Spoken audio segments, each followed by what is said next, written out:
Hello viewers, இன்றைக்கி நம்ம ரவா குலோப்ஜாம் எப்படி பண்ணுறோன்னு பார்த்துடலாமா? அதுக்கு ஒரு டவா வச்சு நெய் ஊற்றி ரவை போட்டு நல்லா வறுத்து எடுத்துக்கோங்க. அதுக்கப்புறம் கொஞ்சமாக ஒரு கப் பால் சேர்த்து கொஞ்சம் கொஞ்சமாக ஊற்றி நல்லா இது மாதிரி கிண்டி எடுத்து வச்சுக்கோங்க. மாவாக வந்துடும். அதுக்கப்புறம் ஒரு கப் அளவு சர்க்கரை சேர்த்து தண்ணி ஊற்றி நல்லா மிக்ஸ் பண்ணிக்கோங்க. அது கொஞ்சம் ஏலக்காய் பொடி சேர்த்துட்டு ஒரு பக்கம் எடுத்து வச்சுக்கலாம். நம்ம ஏற்கனவே ரெடி பண்ணி வச்ச ரவை மாவு கொஞ்சம் பால் பவுட்ரு கொஞ்சம் கொஞ்சமாக சேர்த்து உருண்டை பிடிக்கிற அளவுக்கு பிசைஞ்சு எடுத்துக்கணும்.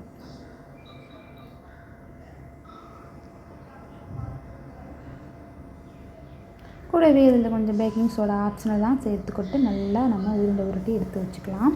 அதுக்கப்புறம் நல்லா மிதமான தீயில் வச்சு கொஞ்சம் கொஞ்சமாக அது ஒன்றா சேர்த்து நல்லா டீப் ஃப்ரை பண்ணி எடுத்து வச்சுக்கோங்க. பொன்னிறமாக சேவக்க வச்சுக்கணும். குறைவான தீயில் வச்சு நல்லா பொரிச்சு எடுத்துக்கோங்க.